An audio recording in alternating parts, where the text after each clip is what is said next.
안녕하세요. 5월 16일 목요일 아침입니다. 말씀과 함께 새롭게 오는 소망의 아침을 시작하겠습니다.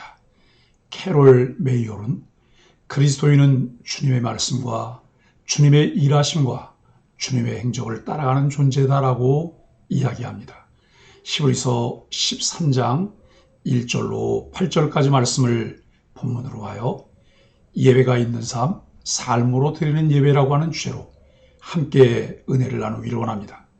예수님 때문에 참마음과 온전한 믿음으로 하나님께 나아가며 우리 몸을 하나님이 기뻐하시는 거룩한 산제물로 드리는 영적 예배자가 되었습니다. 히브리서 기자는 한 걸음 더 나아가 예배가 있는 삶에서 삶으로 드리는 일상의 예배자가 되도록 권면합니다.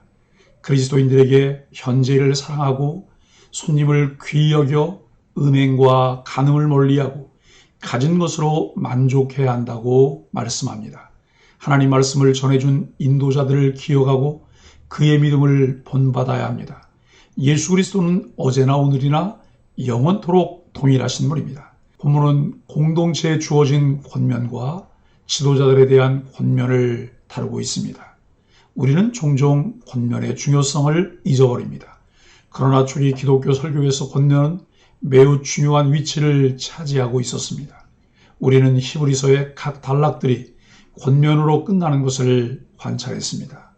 13장은 히브리서 전체를 담는 장으로서 중요성을 지닙니다. 히브리서 기자는 예수님이 누구신지, 어떤 일을 하셨는지, 그리고 예수님을 믿는 성도들의 지위와 미래에 관한 중요한 논의를 이어왔습니다. 그리고 마지막 장에서 구체적으로 형제의 사랑과 손대접, 고난받는 성도들에 대한 도움, 결혼과 음행, 돈에 대해 권면합니다. 형제의 사랑에 대한 권면을 통해 교회는 가족이며 서로를 형제와 자매로 받아들여야 한다는 것을 배웁니다. 또한 손대접에 대한 권면을 통해 교회는 성도들뿐만 아니라 교회 바깥에 있는 사람들, 우리가 알지 못했던 이들, 즉 타자를 돕고 섬기도록 부름받았다는 것을 배웁니다. 고난받는 성도들을 돕고 돌아봐야 한다는 권면을 통해서는 자신이 고난을 받고 있는 상황에서도 고난받는 다른 성도들에게 손을 내밀어야 한다는 것을 배웁니다. 결혼, 음행, 돈에 대한 권면을 통해 교회는 욕망을 어떻게 절제하는지 배웁니다. 고대 사회에서 가졌던 인식론에서 자기사랑, 즉 자신의 욕망을 채우는 삶에서 벗어나는 것은 중요한 주제입니다. 음행 혹은 돈에 대한 사랑을 피하라는 권면은 성도들이 자신을 위해서만 살아서는 안 된다는 것을 나타냅니다. 타자를 위해 자기 깨어짐의 삶을 사는 것을 배우는 것이 교회이어야 합니다. 그리고 마지막으로 이 모든 것에 대한 모범을 교회의 지도자들이 보여줘야 한다는 것을 권면합니다. 교회의 지도자들도 불완전한 자들이지만 그럼에도 성도들은 지도자들을 본받으라고 요구받습니다. 본받음이 고대의 중요한 교육 방식이었고 교회의 교육에서도 본받음의 방식이 사용되었다는 것을 히브리서는 보여주고 있습니다.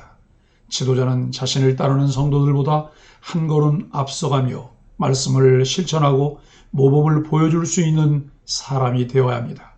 기독교 신앙은 자신만을 위해 살도록 하지 않습니다. 은혜로 구원받은 것이 얼마나 가치 있는 것을 깨달았을 때 하나님을 사랑하듯 이웃을 사랑하는 삶을 살아야 한다는 것을 깨닫게 됩니다. 하나님을 사랑하는 예배의 삶, 이웃을 사랑하는 삶으로 드리는 예배가 있어야 합니다. 1절로 3절은 이웃을 돌아보는 삶입니다. 구원의 외적 증거는 선한 삶입니다. 새 언약 백성이 실천할 것은 첫째, 형제를 사랑하는 삶입니다. 영적 경제적 위기에 처한 형제를 시간과 물질을 다해 섬겨서 그들의 재화를 도와야 합니다. 둘째, 손님을 대접하는 삶입니다. 초대교회는 두 종류의 손님이 있었습니다. 나그네와 순회 설교자입니다. 성도는 아브라함이 대접한 나그네가 천사였음을 기억하며 손님 대접을 중요하게 여겨야 합니다. 셋째, 핍박하는 자를 돌아오는 삶입니다.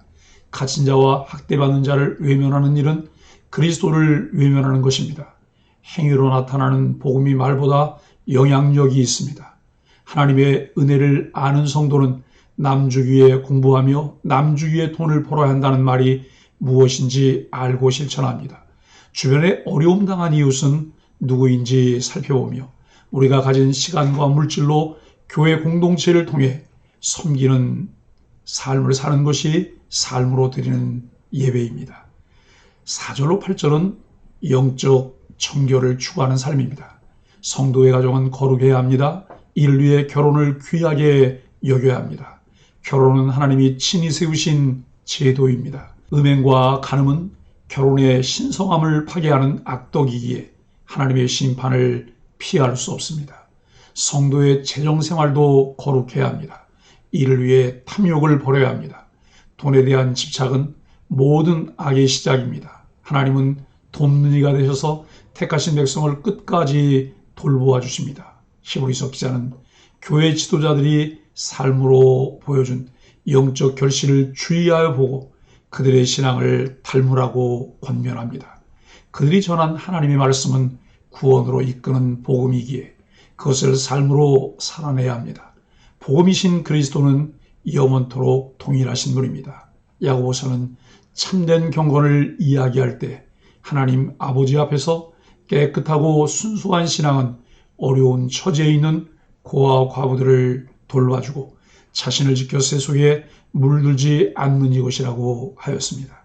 사랑하는 소망의 가족 여러분, 100세를 살아보니라는 책을 쓰신 김영석 교수님이 한 일간지에 연재했던 김영석의 100세 일기라는 칼럼에 나온 이야기입니다. 어느 날 김영석 교수님은 B라는 의사가 세상을 떠났다는 소식을 들었습니다. 그 의사는 가난한 환자들을 무료로 진료해주고 형편이 어려운 학생들에게 장학금을 전달하는 등 헌신적인 삶을 살았습니다. 그리고 마지막에는 자신의 시신을 해부학교실에 기증하고 떠났습니다. 몇 해 전 김영석 교수님이 강연을 마치고 나오는데 한 젊은이가 어려울 때 학비를 도와주어 무사히 대학을 졸업할 수 있었다고 인사를 하더랍니다. 알고 보니 그 젊은이는 B 의사에게 장학금을 받았는데 그때 그 의사가 이런 말을 했다고 합니다. 이 돈은 내가 대학에 다닐 때 김영석 선생님께 받은 것이다. 김 선생님을 대신해서 내가 너에게 전해주는 것이니 너도 훗날 사정이 허락하면 이 돈을 가난한 학생에게 줘라 라고 말을 했습니다. 그제야 그 젊은이가 한 말을 이해할 수 있었던 김영석 교수님은 자신이 중학생이었을 때 모우리 선교사님이 형편이 어려웠던 자신을 도와주며 말했던 것이 생각났습니다. 이것은 예수님이 주시는 것이니 받아라. 훗날 가난한 제자가 생기면 내가 예수님을 대신해 주면 된다. 자선에는 물질이 필요하지만 더 필요한 것은 하나님 사랑입니다. 그저 형식적으로 필요만 채우는 것이 아니라 예수님을 이 땅에 보내 십자가를 지게 하시면서까지 우리를 사랑하신 하나님 마음으로 이웃을 섬겨야 합니다. 우리 소망의 교회는 이러한 정신으로 지역사회와 소통하며 다양한 방법으로 사랑을 나누는 일과 문화사역을 통해 지역사회 안에 하나님의 나라가 이루어지는 일을 실천하고 있습니다. 하나님의 은혜와 사랑을 깨닫고 발견한 한 사람의 작은 실천들이 모여져서 지역사회에 더 선한 영향력을 끼치게 됩니다. 우리의 작은 헌신은 하나님 앞에서 자신의 진솔한 신앙 고백이기도 합니다. 우리 소망의 교회 가족들이 하나님의 은혜로 예배가 있는 삶으로 드려지는 예배자가 되기를 주님의 이름으로 간절히 축복합니다. 함께 기도하겠습니다. 주님, 억눌리고 갇힌 절망의 늪에서 우리를 건져주신 은혜를 찬양합니다. 한결같은 주님의 사랑을 넘치게 받았으니 이제 그 사랑으로 이웃을 기꺼이 섬기게 하여 주옵소서. 주님의 도우심을 의지해 말씀을 행하는 삶으로 날마다 제 믿음을 증명하게 하여 주옵소서. 예수님의 이름으로 간절히 기도합니다. 아멘.